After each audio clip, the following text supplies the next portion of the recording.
Gracias, Lore Vic. Pues familia, hoy te quiero platicar algo. Hoy te quiero platicar una historia rapidísima. Sí soy un ñoñazo, ¿no? ¿Para qué les digo que no? Sí, sí. Y a mí me encantan los Legos, ¿no? Me gusta armarlos, me encanta. Y armar un Lego pues tiene su proceso y su paciencia, su reto. Y no sé, hay unos que se arman pues, en una tardecita, pero hay otros que se arman en semanas, ¿no? Bueno, también conforme tengas tu tiempo. Y yo pues mucho tiempo no es que tenga. Entonces, libre pues. De Navidad nos dieron un Lego, un carro, me acuerdo que es, y lo empecé a armar, lo armaba y lo levantaba, ¿no? Si tú alguna vez has armado uno, te darás, bueno, son muchas piececitas, ¿no? Normalmente chiquitas, y yo las separo por colores, a veces hasta por forma, y pues ahí me la voy pasando, ¿no? Es algo bastante divertido y entretenido para mí. Y pasó una noche y le dije a Tami, le dije, Tam, ¿te animas a armar uno conmigo? Y Tami, sí, qué divertido, va a estar padrísimo, te acompaño. Y ya, entonces la armamos juntos, parte de me ayudó, me separaba piezas, y ya lo levanté y lo dejé ahí apartado. Total que pasa la noche, bueno, no, nos vamos a dormir porque era bien tarde, digo, ya vamos a dormir. Nos dormimos y también yo tenemos ahora 3 hijos, en ese entonces teníamos 2, de más o menos como 3 y 4 años. Y entonces dormir 8 horas para un papá de esa edad, pues es un regalazo de Dios, ¿no? Es casi imposible tenerlo. Y esa noche dormimos delicioso, yo así, nadie nos va a despertar, dormí 8 horas, yo dije, ¿qué es esto? ¿Cuándo me volverá a pasar? Me levanto así de que sonaba música, los pajaritos, ¿no?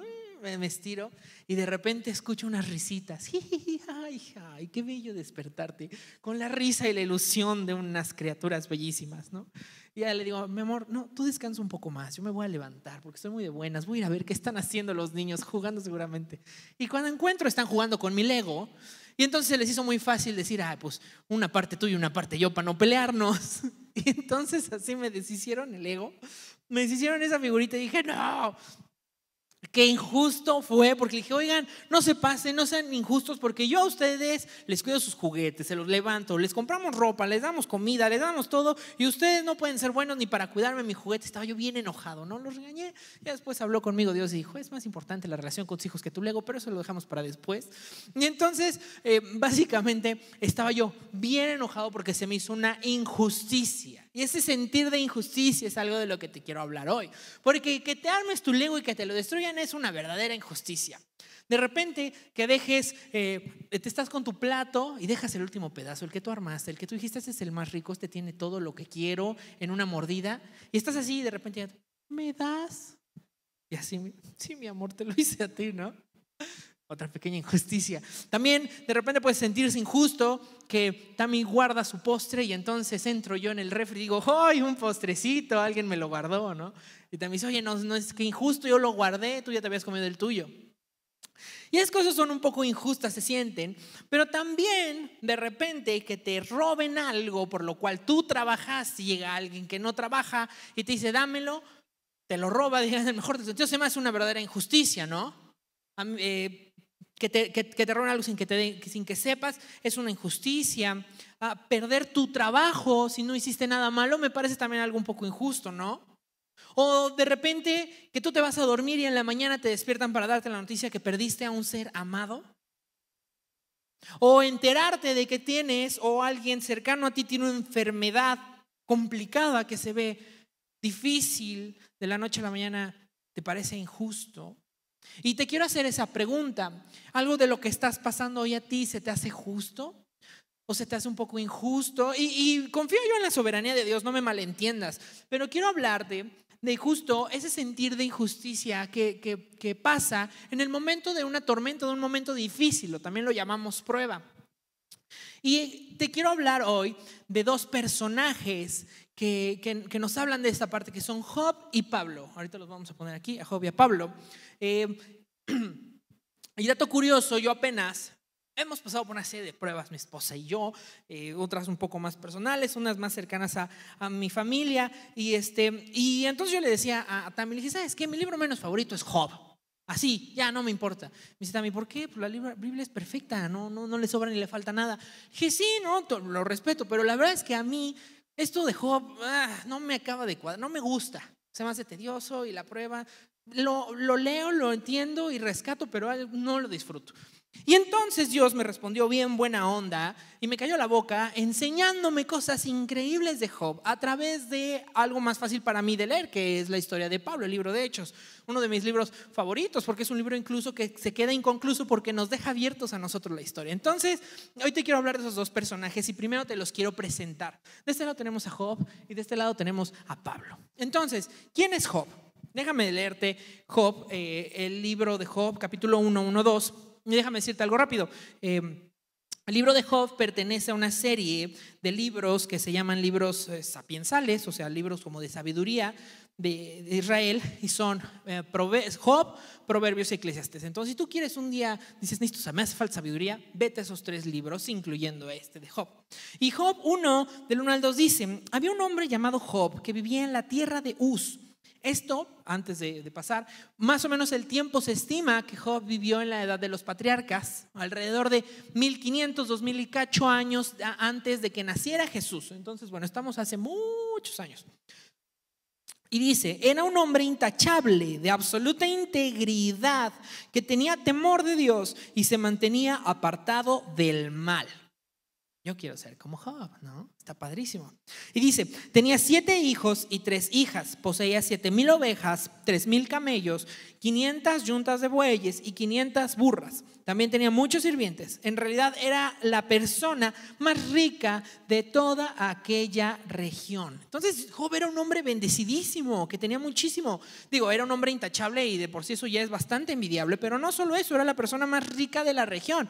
Qué agradable, qué gusto. Yo te deseo mucho que seamos como Job, no solo intachables, sino que también seamos bendecidos. Y te quiero platicar ahorita porque acuérdate quién es Job. Antes, 1500, 2000 años antes de que naciera Jesús, y era un hombre intachable, correcto, el más rico de la región, con muchos hijos, está padrísimo. Y del otro lado tenemos a Pablo. Pablo, por este lado, pues resulta que antes de usar el nombre de Pablo, usaba el nombre de Saulo. Y mira lo que dice Hechos 9. Dice, mientras tanto Saulo pronunciaba amenazas en cada palabra y estaba ansioso por matar a los seguidores del Señor. Entonces, ¿en qué se parece un hombre intachable, correcto, millonario, a este hombre que persigue a los seguidores del Señor, los seguidores de Jesucristo? Bueno, déjame platicarte que Saulo pasa por un proceso de transformación bien padre, porque él era un fariseo romano.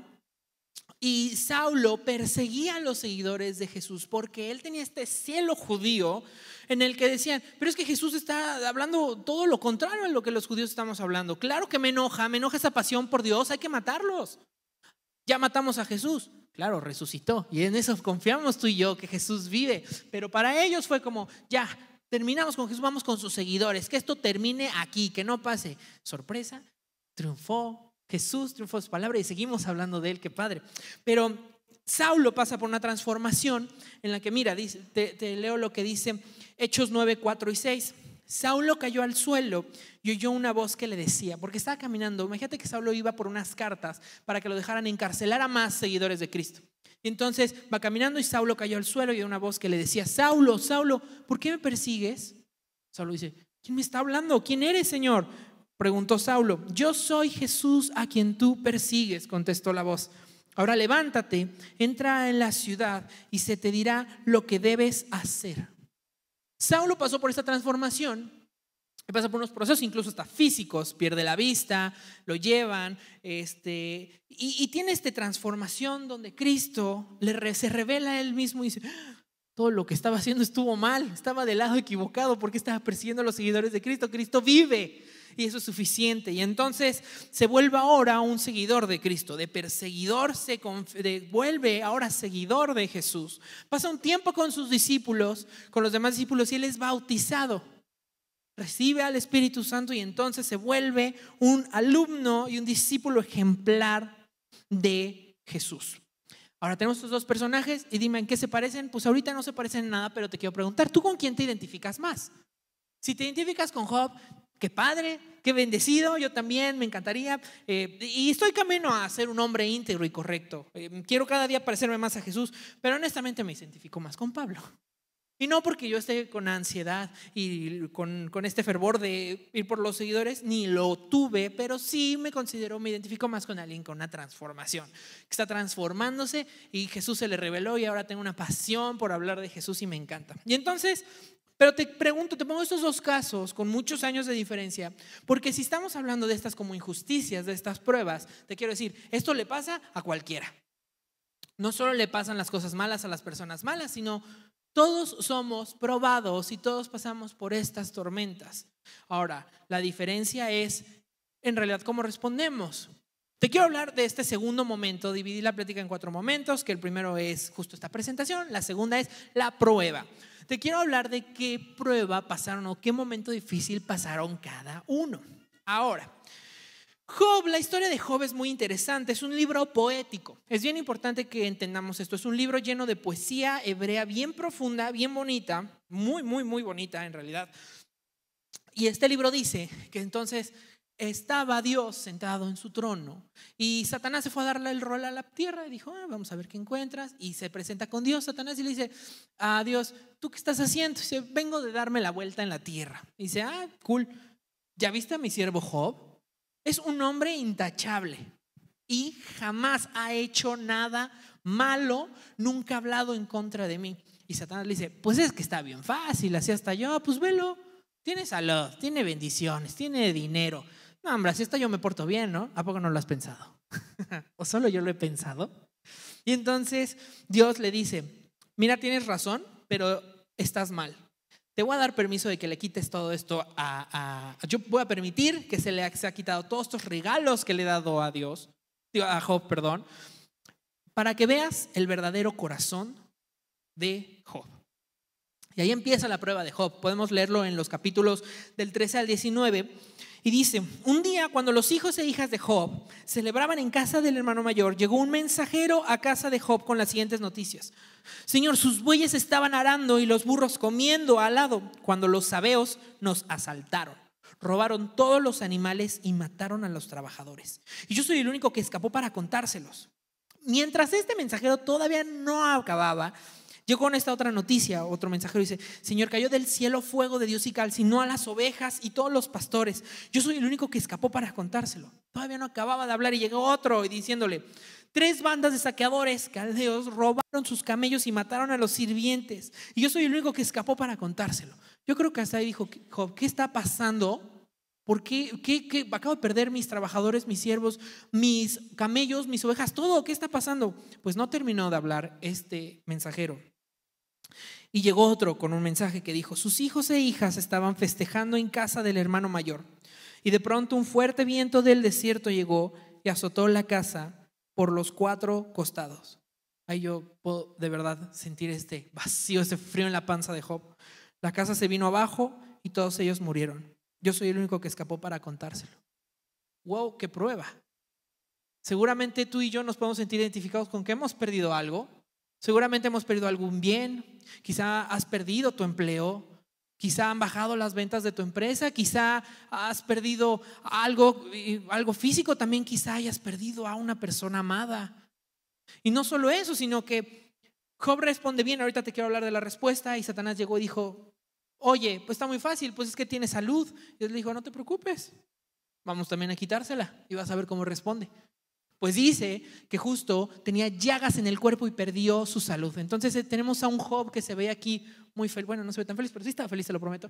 Y de repente tenemos a un Job sin cabello, con llagas, en ceniza para calmar su piel, sin nada, que perdió todos esos regalos. Wow, la prueba, ¿no? Insisto. Ahora sí, quizá podemos pensar en algo similar a Job. Deseo de todo corazón que no hayas perdido todo en una tarde, en una noche, pero todos hemos perdido algo. Insisto, hemos perdido algo, una posesión, un regalo que Dios nos ha dado, lo hemos perdido. Y puede ser tu economía, puede ser tu empleo, puede ser algo de salud, quizá amigos. Estos regalos nos habla Job. Aquí voy a pausar tantito la prueba de Job y puedes meditar en, wow, qué difícil de verdad fue para Job. Ahora vamos a pasar a la prueba de Pablo. Pablo, pues fue seguidor de Cristo probablemente en el momento más peligroso de la historia para ser seguidor de Cristo. ¿Por qué? Porque los mataban, los apedreaban, los encarcelaban y era una persecución brutal. La prueba de Pablo no duró una tarde donde perdió todo, duraron 5 años más o menos y pasaron muchas pruebas. Esta que te estoy hablando solamente es una probadita de lo que vivió Pablo, pero es creo que de las pruebas más interesantes porque parece que le pasa todo. Dice que él regresa a Jerusalén y él estaba hablando de Cristo en Jerusalén. Era algo muy personal para él porque Jerusalén fue justo un territorio donde él persiguió a muchísima gente, encarceló, bueno, sí, pasó mucho de lo que él hacía pasó aquí, pero también resulta que es donde Jesús muere. Entonces estaba ahí en este lugar muy personal y dice Hechos 21, 27 al 28. Digo que voy a pasar 1500 años de Biblia por acá, y dice 21, 27 al 28. Dice: cuando estaban por cumplir los 7 días del voto, unos judíos de la provincia de Asia vieron a Pablo en el templo e incitaron una turba en su contra. Lo agarraron mientras gritaban: hombres de Israel, ayúdenos. Este es el hombre que predica en contra de nuestro pueblo en todas partes y dice a todos que desobedezcan las leyes judías. Habla en contra del templo y no lo peor, profana este lugar santo llevando gentiles adentro. Eran judíos celosos de la santidad de Dios. Estaba enojado porque él está hablando de que la salvación es para todos y no es cierto. Él está llevando a gente que no es judía. Los gentiles somos todos nosotros, personas que no somos judías. Decían: está llevando a personas que no son judías al templo. Mátenlo. Dice más adelante la historia, ahí empieza la aventura de Pablo. Esta aventura, ahí empieza. Dicen que los soldados romanos, se hizo una turba, gente estaba detrás de Pablo y en la Biblia dice que los soldados romanos incluso lo protegieron porque tenían miedo a que fuera descuartizado. O sea, imagínense gente queriendo matarlo, ese enojo, esa ira y esa pasión errónea, un celo equivocado porque Pablo estaba hablando lo que Jesús nos habla a nosotros. Él fue un seguidor de Cristo. A partir de ahí empieza esta prueba donde Pablo es capturado, es es encarcelado, sigue como prisionero y entonces primero habla en el concilio judío y dice: no, cállate la boca, llévenselo y que esté en la cárcel. Pero llevan a un gobernador, a Félix, y entonces este gobernador lo mantiene 2 años encarcelado. 2 años encarcelado de manera injusta, porque en realidad Pablo no estaba haciendo nada malo. Solo estos judíos enojados porque estaba diciendo la verdad, dijo: no, es horrible, encarcélenlo. En este tiempo Félix lo llamaba mucho a Pablo para pedirle soborno, cosa que Pablo no lo hubiera hecho y tampoco tenía los recursos. Entonces, ¿qué estaba pasando? El juicio de Pablo se extendió de tal manera que fue heredado a Festo. Entonces juicio injusto, en este juicio injusto Pablo dice: apelo al César por mi nacionalidad romana. Yo soy romano, apelo al César. Apelar al César era un derecho de todos los romanos cuando creían que un juicio estaba siendo injusto fuera de su tierra. Bajo un juicio injusto alguien decía: yo apelo al César, que significa yo quiero que ser juzgado correctamente. Es justo, como por ejemplo si un criminal en otro país comete algo, dice: a mí me regresan a mi país a que me juzguen correctamente. Es lo similar a apelar al César. Entonces apela al César y le dicen: está bien, pues nosotros no te veíamos nada malo, pero pues adelante, ve al César, ve a Roma. Ahora,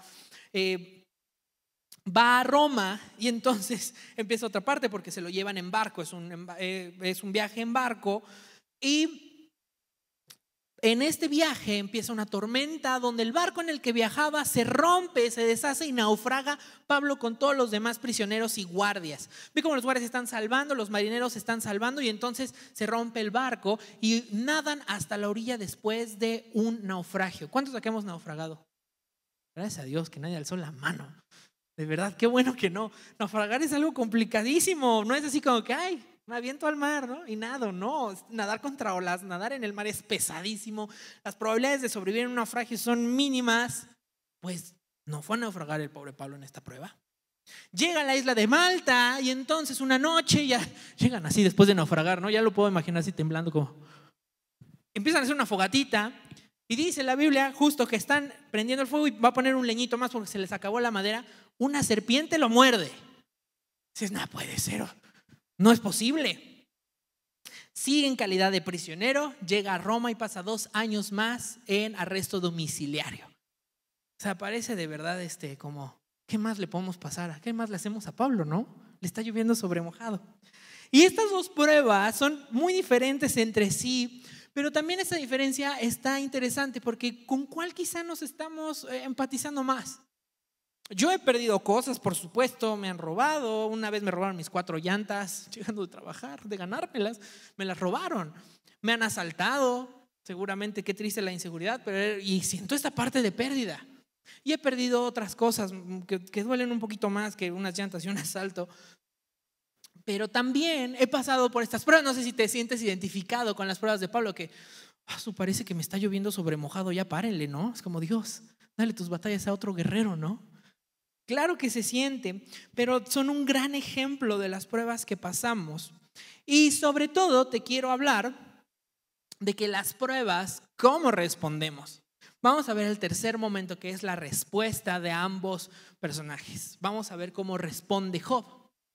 Job, ante esta pérdida, resulta que cuando pierde todo, ¿te acuerdas que te dije que había pierde todo, le dicen que sus hijos habían muerto? Chécate lo que dice Job. Dice: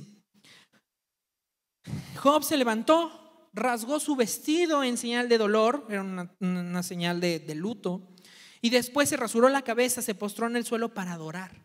Y dijo: desnudo salí del vientre de mi madre y desnudo estaré cuando me vaya. El Señor me dio lo que tenía, el Señor me lo ha quitado. Alabado sea el nombre del Señor. ¿What? No, yo cuando me robaron mis 4 llantas, lo último que dije fue eso, confieso. No fue así como que dijo, alabado sea el Señor. No, estaba enojado, estaba humanamente enojado, molesto y deseándole cosas horribles, ¿no? Ya después Dios habló en mi vida y bendije a los ladrones y oré por ellos para que también sus economías se bendigan, porque no creo que roben por gusto, eso espero. Pero la respuesta inmediata de Job habla del hombre que era, del corazón que tenía, de alabado sea Dios. Si Dios me lo dio, que Dios me lo quite. Alabado sea Dios. Pues claro, por eso Dios dijo, ¿ya viste la respuesta a Satanás? ¿Qué pasa ahora cuando le quita la parte de salud? Dice en Job 2:10, su esposa, después de que ve que le perdió todo y que está así en ceniza, rascándose esas llagas que duelen, dice: Job, ya muérete, maldice el nombre de Dios y muérete ya. ¿Qué esperas? Esa fue la respuesta de su esposa. Y Job le dice, yo sé que mi esposa jamás me diría eso, pero yo estaría llorando, ¿no? Y Job le dice: hablas como una mujer necia. ¿Acaso aceptamos solo las cosas buenas que vienen de la mano de Dios y nunca lo malo? A pesar de esas cosas, Dios jamás dijo algo incorrecto. Dios jamás maldijo el nombre de Dios. Y eso nos enseña una respuesta con una fe inquebrantable. Qué gran ejemplo de respuesta la de Job, de tener los ojos bien puestos en Dios y decir: alabado sea Dios, porque Él me dio, Él me quitó. Acepto lo bueno, Padre, pero es tú tan bueno que también acepto lo malo. Y es una respuesta que quizá ahorita no nos haga mucho sentido, pero conforme vas tú conociendo a Dios, te va a empezar a hacer sentido. Y ahorita vamos a ver. Ahora, resulta que después de perder todo, llegan sus 3 amigos. Y tú, como persona, si escuchas que un amigo acaba de perder todo, o acaba de perder algo, lo acaban de robar, lo acaban de asaltar, perdió un ser amado, está pasando por un tema de salud, ¿qué es lo primero que tú vas a hacer? ¿Qué haces cuando llegas a eso? Lo vas a consolar, dijeron, ¿no? Como de, oye, ¿estás bien? Pues llegan estos 3 amigos. 3 amigos que llegan con toda la intención de consolar a Job. Los 3 amigos aquí están, se llaman Elisaf, Bildad y Zofar. Tienen nombres muy padres. Y llegan y le dicen: Job, arrepiéntete de lo que hiciste, porque seguramente hiciste algo malo para que te estén pasando estas cosas. Tú dices: no, pues qué consuelo, gracias amigos. A más amigos así, ¿no? Pues sí, el libro de Job, después de estas pruebas y su respuesta, empiezan un diálogo entre Job y sus amigos, hablando de esta fe, donde los amigos le decían: Job, yo no conozco a personas malas que les vaya bien y yo no conozco personas buenas que les vaya mal. Si a ti te está yendo mal, examínate. Tú estás exhortando a personas, examínate, porque algo has de haber estado haciendo mal. A las personas malas les pasan cosas malas y a las personas buenas les pasan cosas buenas, Job. ¿Estamos de acuerdo, verdad? No, claro que no. Pues justo, esa es una fe simplista que los amigos de Job les tuvieron. Dice y dice y dice, y Job estuvo defendiendo a Dios. Pues claro, Job, bajo estas voces, empezó a dudar de la justicia de Dios. Dijo, si esto es lo que mis amigos dicen que es justicia, pues entonces Dios no es justo, porque yo estoy seguro que no he hecho nada malo, porque yo estoy seguro que soy un hombre intachable y a mí me están pasando estas cosas buenas, entonces Dios no es justo. Y aquí te quiero decir, las voces que escuchamos en la prueba son importantísimas para nuestra respuesta. Job estaba respondiendo perfecto, hasta que no fue el diálogo con esos amigos que le enseñan esta fe tan simple, tan simplista, tan equivocada, fue que empezó a dudar de la justicia de Dios y empezó a clamar por un verdadero consuelo que no estaba recibiendo de sus amigos. Esa fue la respuesta de Job. Y te quiero platicar ahora de la respuesta de Pablo.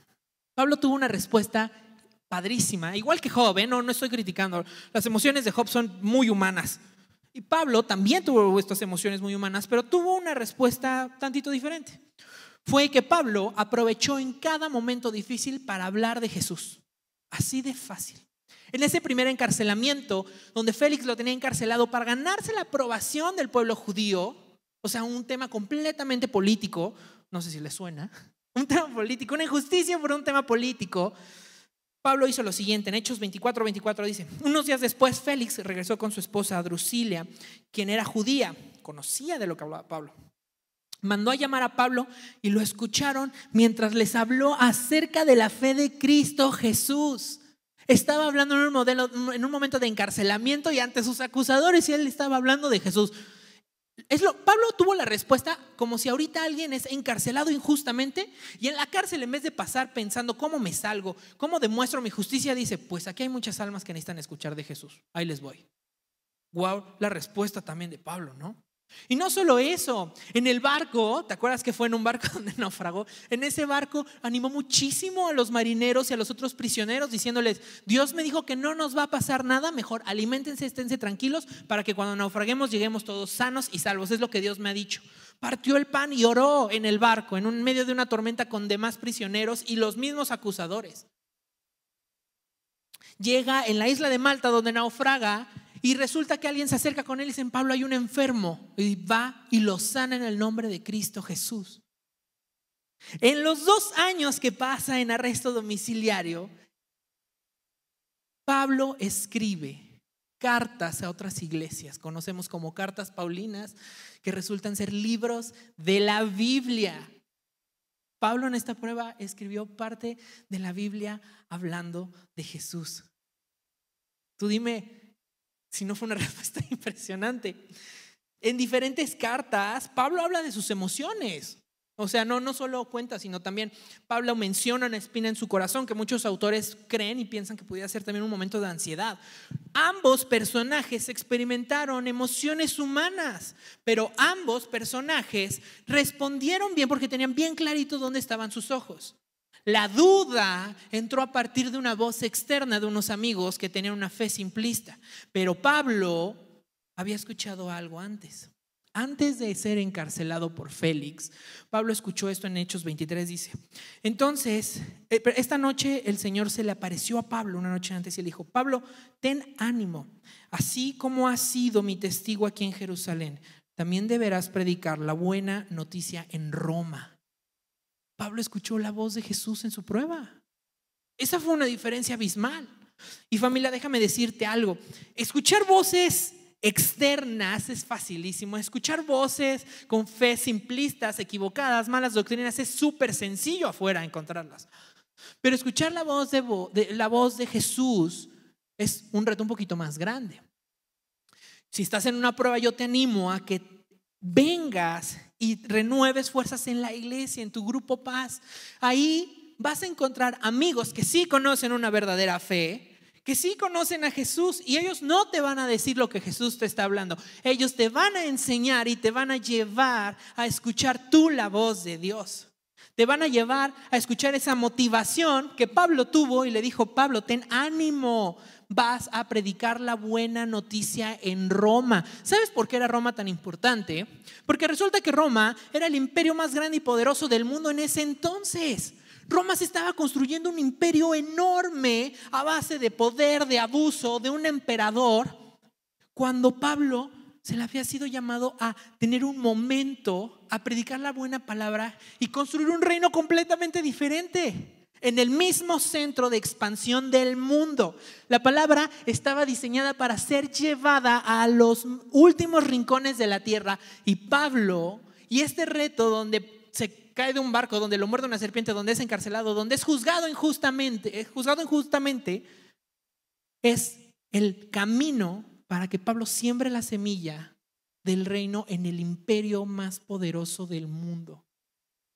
Qué impresión, qué diferencia, ¿no? Completamente la respuesta de cada uno puede cambiar el contexto de tu prueba. Tu respuesta en esta prueba, en este momento difícil, te prometo, va a cambiar el rumbo de cómo concluya esta pérdida. Va a cambiar el rumbo de lo que crees en tu corazón después de que se te fue quitado seguramente de manera injusta eso que perdiste, o ese alguien que perdiste, o ese tema de salud que perdiste, lo que sea. Cambia el momento de la respuesta. Pero la respuesta va a depender un montón de la voz que estás escuchando. ¿Escuchas la voz de fuera que no conoce a Jesús? ¿O escuchas la misma voz de Jesús que te da ánimo?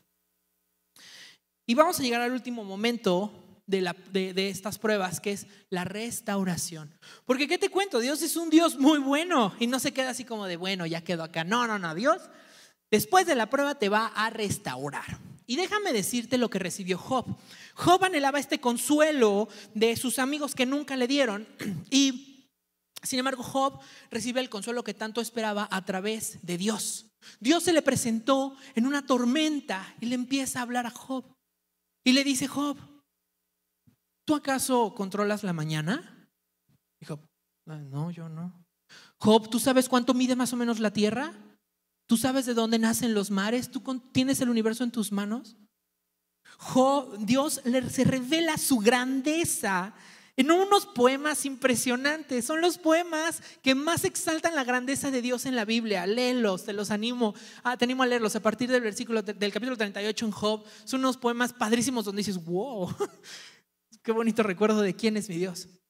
Y le dice: no, si tú lo sabes, respóndeme, Job. Y Job dice: no, tienes razón, ¿qué estoy haciendo? ¿Por qué estoy cuestionando yo a alguien tan grande, a un creador tan grande, de lo que está pasando tan pequeño en mí? Perdóname. Se arrepintió Job. Y Dios en este proceso le muestra un mundo bien padre. Le muestra toda su creación, que es una creación un poco caótica, salvaje, pero también perfecta.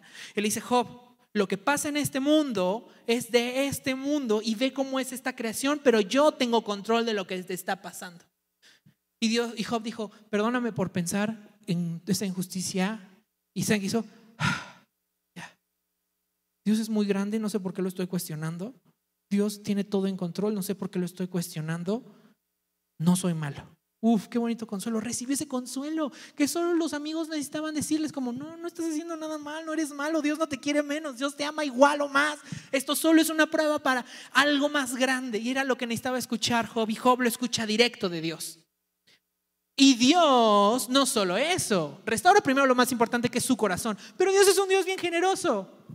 Y en Job 42, 12, 13 dice: así que el Señor bendijo a Job en la segunda mitad de su vida, tan solo era la mitad de su vida, aún más que al principio, pues ahora tenía 14,000 ovejas, 6,000 camellos, 1,000 yunta de bueyes y 1,000 burras. Y Job le dio otros 7 hijos y 3 hijas. Lo bendijo al doble. Me encanta porque después dice: Job vivió 140 años y pudo ver a 4 generaciones de sus hijos y nietos, que es lo que creo que todos anhelamos. Luego murió siendo muy anciano después de vivir una vida larga y plena y ser un ejemplo de fe. Eso no lo dice la Biblia, pero yo te lo digo, después de ser un gran ejemplo de fe. Pero Dios es generoso. En su generosidad Dios bendijo al doble a Job, y esa es una parte de su restauración. Déjame decirte algo: no anhelamos estos regalos, pero sí sabemos que tenemos un Dios generoso. Y ese es el tema, que muchas veces Dios es tan generoso porque es un padre. ¿Quién de nosotros que somos padres o también como hijos sabemos que un padre le daría algo mal a sus hijos? Siempre les queremos dar lo mejor, lo tengamos o no. Y entonces tenemos un padre bien generoso, y muchas veces es bien fácil distraernos por los regalos. Padre, ayúdame ya, por favor, que necesito recuperar ese carro. Padre, ayúdame, ya no puedo más un día sin trabajo. Y no está mal. Anhelar los regalos de Dios es claro, entender que Dios nos lo dio y anhelarlos de regreso para ayudarnos a vivir más fácil. No me malentiendas, no es malo. Pero es más fácil distraerse anhelando los regalos que anhelando a aquel que nos dio esos regalos. Anhelando a aquel que es nuestro verdadero regalo. Y ahora quiero pasar a la restauración de Pablo. Y si me ayuda aquí el equipo de alabanza. La restauración de Pablo fue tantito más diferente, porque Dios consoló y restauró a Job en su presencia. Pero en ese plan de restauración, Dios nos habla de que yo tengo un plan de restauración padrísimo para la humanidad, pero es mejor que el que le di a Job. Es mejor que mi consuelo y los regalos. Pablo recibió esta restauración y escucha, dice, en Hechos 28, 30, 31, durante los 2 años siguientes Pablo vivió en Roma pagando sus gastos él mismo. Desde ahí nos habla que es diferente la restauración. Recibía a todos los que lo visitaban y proclamaban con valentía el reino de Dios y enseñaba acerca del Señor Jesucristo y nadie intentó detenerlo. 2 años para sembrar en el imperio más grande el reino verdadero que estaba en contra de todo lo que decía el imperio romano. 2 años para sembrar a Jesucristo en el centro de poder del mundo para que se expandiera hasta el último rincón. Y gracias a eso tú y yo podemos estar escuchando y conociendo a Jesús. Y tú dices, ¿esa fue la restauración de Pablo? No, pues qué ofertón. Pero es que déjame decirte algo. Pablo tenía clara que Jesús es su verdadera recompensa, que Jesús es su restauración. En estos 2 años de arresto domiciliario, Pablo escribe la carta a los filipenses y dice en Filipenses 1:21, dice, pues para mí vivir significa vivir para Cristo y morir es aún mejor. Pablo sabía que lo que sea que iba a vivir aquí iba a ser para Jesús y lo demás era lo de menos, pasaba en segundo plano. Y morir era mejor porque él sabía que estaría en la presencia de Jesús, en la presencia de su amado, de aquel que está anhelando. Y eso es algo, insisto, no es mejor la restauración de Job que la de Pablo, pero la restauración de Pablo nos está inspirando porque nos está diciendo que Jesús es suficiente. ¿Por qué Jesús es suficiente? Porque Jesús nos dice en Juan 14:6 que yo soy el camino, la verdad y la vida. ¿Y qué más necesitamos? Si nos analizamos y verdaderamente estamos viendo nuestro corazón ante esta pérdida, ¿estamos anhelando aquello que perdimos o verdaderamente estamos anhelando un momento de paz? ¿Estamos anhelando volver a ver a esa persona amada que perdimos o en realidad estamos anhelando la esperanza de que lo volveremos a ver en la resurrección de los muertos? En realidad, la diferencia principal entre la restauración de Job y de Pablo es justo eso, que Jesús es el camino a la presencia de Dios y ahí encontramos todo. Encontramos ese momento de paz que necesitamos, encontramos esa consolación. ¿Por qué no te pones de pie? Y vamos a meditar en esto. Había preparado, fíjate esto, una frase que decía, imagínate este auditorio, pero lo voy a hacer más fácil. No imagines este auditorio. Pon atención a las personas porque las hay en este auditorio y para mí son una inspiración como lo es Pablo. Hay personas que han pasado por pérdidas irreparables. Hay personas que han pasado por momentos difíciles. Hay personas que han pasado por acusaciones falsas y están aquí adorando con su servicio. Están aquí haciendo todo más fácil para que la palabra de Dios la escuchemos. Entonces significa, no es un escenario hipotético, es un escenario real. Hoy podemos ver en esas personas que Jesús es su verdadero tesoro. Ahora sí, imagínate qué pasaría si todo este auditorio saliera hoy como estas personas, donde no estemos anhelando nuestros regalos. Claro, son una bendición para nosotros, pero anhelamos a Cristo, de quien se trata. Todo esto es Jesús. Todo esto es para Jesús y eso es lo que verdaderamente anhelamos. ¿Por qué no cierras tus ojos y vamos a agradecer por Jesús? Dios, gracias por Jesús, Señor. Gracias porque ese es el regalo que necesitamos y todo lo demás queda al lado. Todo lo que hemos perdido queda de un lado y nos das este regalo precioso y eterno que es tu Hijo amado Jesucristo. Nos das esta perla preciosa. Ayúdanos a ver el valor, ayúdanos a ver el verdadero valor de Cristo. Quita este velo de nuestros ojos y ayúdanos a ver el verdadero tesoro que es Jesús en nuestras vidas. Gracias, Señor. Gracias porque tú nos entregaste a Jesús. Él es el camino a ti, Señor, a tu presencia, y en tu presencia somos renovados. El mejor regalo que podemos tener de Jesús es empezarnos a parecer a Él y dejar de ser como nosotros. Él es la verdad que necesitamos escuchar en este mundo lleno de mentiras, en este mundo donde nos dicen diagnósticos que no es lo que tú nos quieres decir, en este mundo que nos dan razones que no son las que tú tienes para nosotros, en este mundo que tú tienes una solución y donde el mundo nos dice que no existe. Tú eres la verdad y la verdad es nuestra esperanza, y en esa está nuestra respuesta, Señor.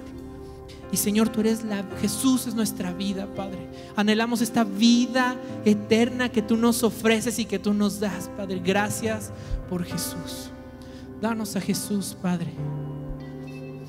Y quiero que en esta misma meditación cierres tú tus ojos y pienses en esto que has perdido, o en esta prueba que estás pasando, en estos momentos en los que quizás sientes que te está lloviendo sobre mojado, en esto que tú dices, ¿qué está pasando? No lo entiendo, no se me hace justo.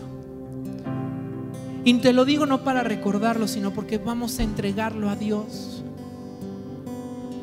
Entrega ese vacío que tienes. Entrega este vacío que te ha causado la pérdida de un regalo tan bello. Y recibe a Jesús en tu corazón. Si tú nunca has recibido a Jesús en tu corazón, repite conmigo esta oración bien sencilla que dice: Jesús, yo te reconozco a ti como mi Salvador, mi perfecto Consolador, y voy a recibir esa llenura que perdí de ti. Gracias, Padre. Sé mi Salvador y reina mi vida. Y recibe a Jesús y siente cómo te está llenando este vacío que está en ti, causado por una pérdida que es un regalo. Y no me confundas, ten fe y seguridad de que Dios en su generosidad va a restaurarte. Va a restaurar quizás estas cosas que perdiste, y agradécelo. Agradece porque Dios va a restaurar y te va a dar estas cosas que tú perdiste. Pero anhela a Cristo. Anhela principalmente a Jesús, que es nuestra respuesta a todo, Padre. Todo queda en segundo plano mientras tú seas el centro de nuestro anhelo, de nuestra devoción, de nuestra vida. No nos hace falta nada, Padre. No queremos nada más que a ti, Jesús. Nada nos faltará. Asimismo, sigue dejando que Jesús te transforme y acompáñanos en este canto. Siente cómo Jesús está llenando esa pérdida, porque estás cambiando un vacío de algo tan pequeño por algo tan grande. Ese vacío que quizá estaba en tu corazón por injusticia es chiquitito y lo está llenando algo enorme que está sobrepasando ese vacío y está transformando tu vida. Deja que el Espíritu Santo te vaya guiando. Deja que te llene esa oración. Que de tu corazón salga esta alabanza, que no me hace falta nada, Padre. Te queremos solo a ti, Señor. Nada más.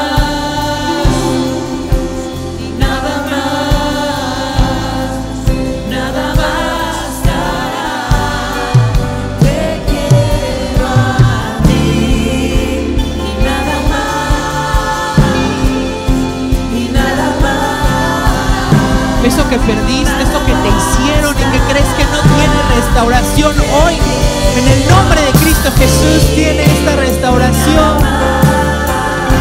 Jesús está borrando esa herida que tienes, que alguien te hizo y que nadie nunca te pidió perdón. Jesús es suficiente y te dice: déjalo atrás porque me tienes a mí, porque estoy yo y no necesitas nada más. Y camina junto conmigo aquí adelante, porque es suficiente.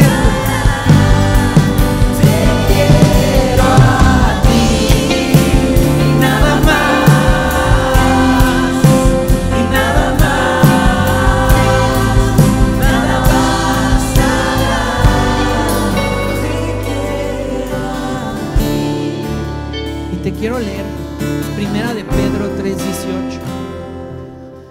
que dice: porque también Cristo murió por los pecados una sola vez, el justo por los injustos, para llevarnos a Dios, muerto en la carne pero vivificado en el Espíritu. No te estoy dando un regalo que murió, te estoy dando un regalo que vive. No te lo estoy dando yo, Dios te está dando un regalo que vive y reinará, y es suficiente. Jesús ya pagó por esa injusticia, ya pagó por ese vacío, y hoy Él quiere que Él ser tu recompensa. Hoy Él quiere llenar ese vacío en tu corazón. Hoy Él quiere sanar esa herida que lleva años ahí. Hoy Él quiere que camines con Él, anhelándolo primero a Él antes que nada. Él quiere que tu corazón cante nada más, Padre, nada más que a ti, Jesús, nada más que a ti, Jesús. Gracias, Padre, por Jesús. Gracias porque tú nos diste ese regalo, esa perla preciosa para nuestros corazones. Te pido que nos acompañes todo lo que viene en esta semana y tú seas siempre nuestro centro. En el nombre de Cristo Jesús, amén. Dios los bendice, familia.